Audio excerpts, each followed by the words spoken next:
E hoje, gente, no nosso quadro de saúde, o assunto será sobre varizes, cuja prevalência, gente, na população geral brasileira é estimada em 38%, com 30% dos homens e 45% das mulheres afetadas. A incidência aumenta aí com a idade, como nós vamos conferir nessa matéria. Veja aí.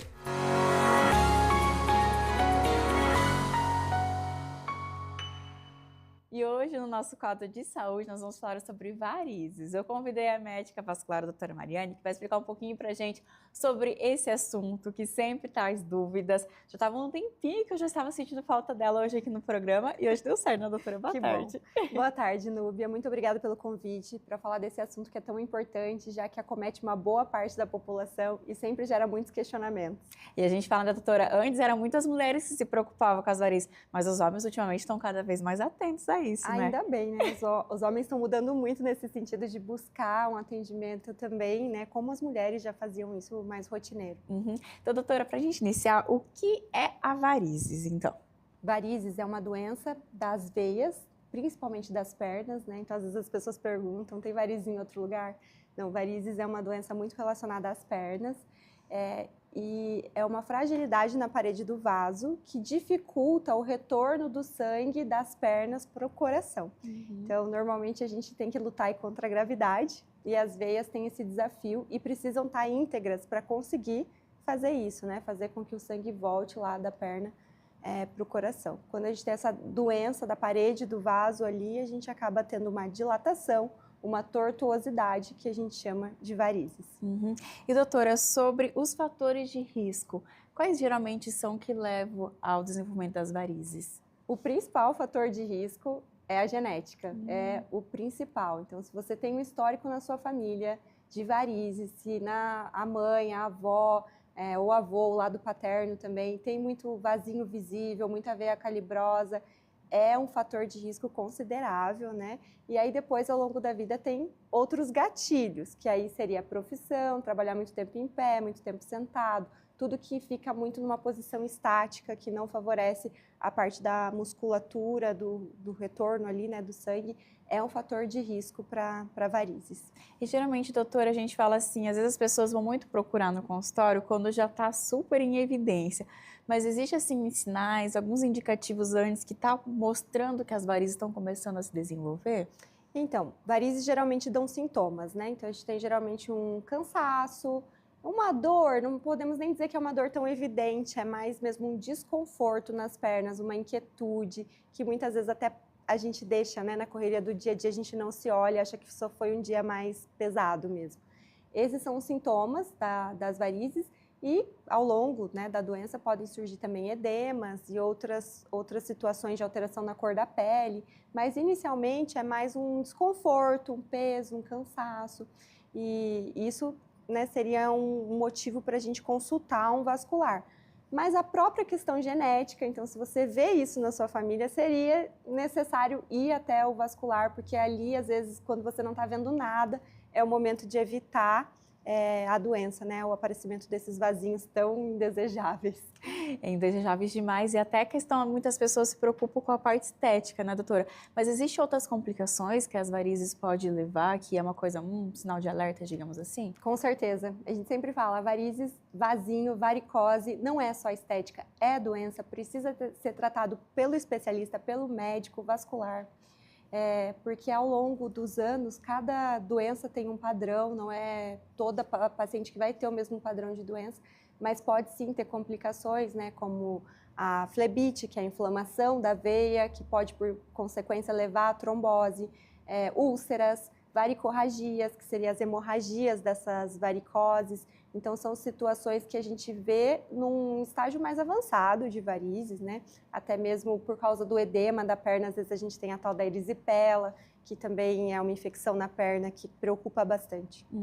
E sobre o diagnóstico, doutora, quando a paciente começa a perceber esses sinais de desconfortos ou até já está mais em evidência, é só o sinal clínico ou é feito mais alguns exames para ver o estágio dessa varize? Como que é? O diagnóstico ele é feito da seguinte maneira, então depois de uma anamnese, de conversar ali com o paciente, entender as queixas, a história familiar, a gente faz o exame físico. Hoje no consultório a gente tem algumas luzes, que é a realidade aumentada, que a gente fala, que permite a gente fazer uma avaliação das veias mais superficiais, das varizes mais superficiais. E utilizamos muito o ecodoppler, que é um aparelho de ultrassom, né, que faz toda a avaliação desse fluxo, dessa dinâmica das pernas. Hoje o ultrassom acaba sendo o olho do cirurgião vascular. E tudo isso a gente tem no consultório para fazer um diagnóstico e já pensar em um plano de tratamento.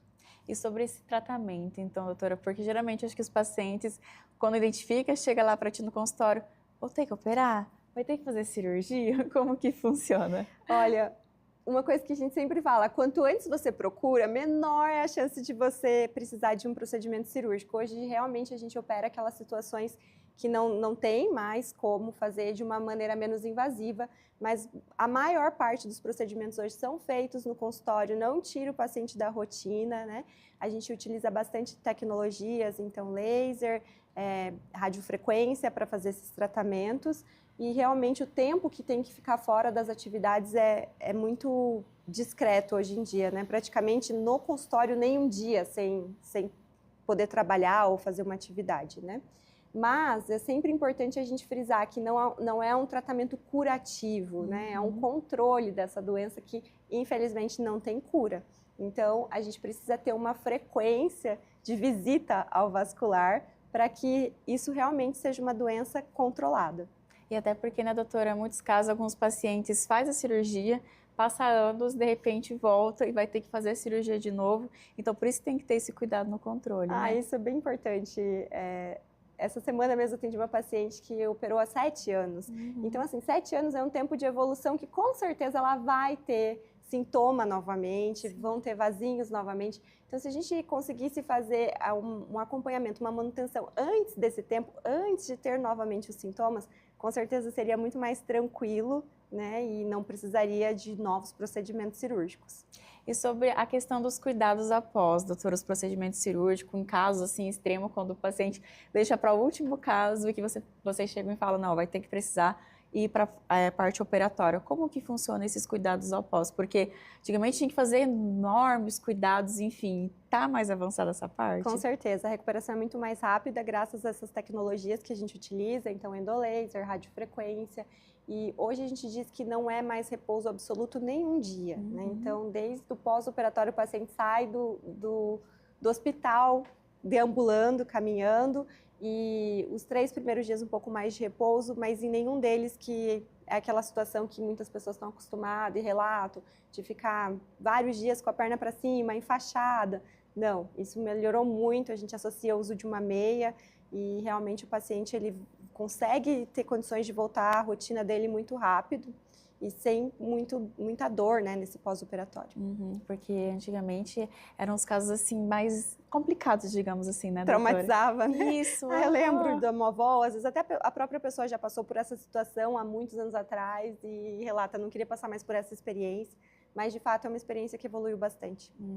E sobre as maneiras de prevenir, doutora? Tem maneiras? Sei que você comentou nessa parte genética, mas assim, algumas coisas que pode ser feito para tentar não evoluir tanto ou a prevenção? Com certeza. Então, hábitos de vida saudável é o que o médico mais gosta de receitar, estilo de vida, né, saudável, medicina do estilo de vida. Então, manter um controle de peso, ser ativo, ter uma panturrilha forte. Muitas pessoas perguntam, musculação atrapalha? Não, musculação ajuda, é bem-vindo. Quanto mais forte for, sua panturrilha melhor. A panturrilha é o coração mesmo, nosso periférico, né? Então, muito importante esse trabalho.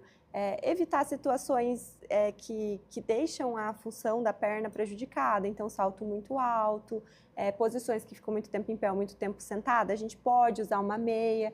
Todo mundo torce o nariz para meia, né, Núbia? Mas a meia, ela pode ser uma grande aliada, ela não precisa ser diária. E também tem algumas particularidades, por isso que eu falo que é sempre importante a consulta. Não é toda a perna que se adapta à meia, né? Mas dentro das possibilidades a gente tem também o uso da meia. E hoje a gente pode dizer que esse buscar atendimento quanto antes é a melhor maneira de prevenir, porque hoje a gente trata a veia antes que ela realmente se torne uma varize, quando começa ali o processo da doença. E doutora, em caso assim que muitas pacientes chegam para ti, até eu me coloco nessa. preciso usar muito salto, salto fino, enfim. O que eu posso fazer para tentar buscar, digamos assim, essa prevenção, já que o salto é uma coisa, digamos, que não dá para se retirar totalmente? Trabalhar a sua musculatura, né? E assim, no final do dia, quando você tira o salto, fazer aqueles trabalhos na região plantar, fazer alongamentos, porque o principal problema do salto é que ele traz um encurtamento da panturrilha. Então, a pessoa que vive o dia inteiro trabalhando de salto, depois ela tem até às vezes dificuldade de voltar para um sapato baixo. Isso porque ali o tendão, né, a parte da panturrilha mesmo, ela sofre um encurtamento. Isso deixa a musculatura numa hipofunção, então não fazendo o trabalho dela da melhor maneira. Então, se de alguma forma você consegue compensar isso, seja no final do dia, fazendo trabalhos com o tornozelo, liberações na região plantar, que às vezes aquelas bolinhas espinhudas ajuda bastante também. Isso é uma forma de prevenção. E claro, né, dentro do possível, adotar um estilo de vida mais confortável com saltos um pouquinho menores, mais confortáveis para os pés, que não aperta tanto, né? Mais nesse sentido. Ter esses cuidados. A doutora falou também da indicação das meias. Pode ser usado nesses casos para prevenir as varizes, porque acho que às vezes as meias são uma grande aliada das grávidas. Mas às vezes elas torcem o nariz também, às vezes nós mulheres também. Como que é essa indicação, doutora? Na gravidez, você Isso, disse.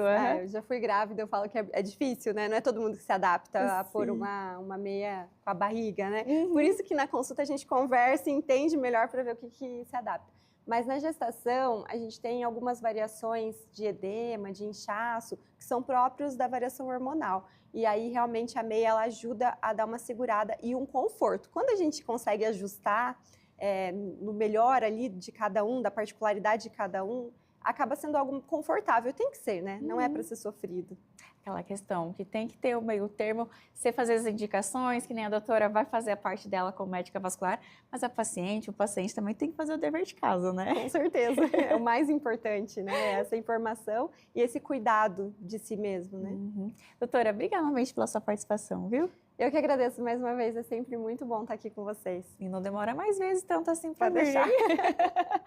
Esse foi o nosso quadro de saúde, que a gente falou então um pouquinho mais sobre as varizes.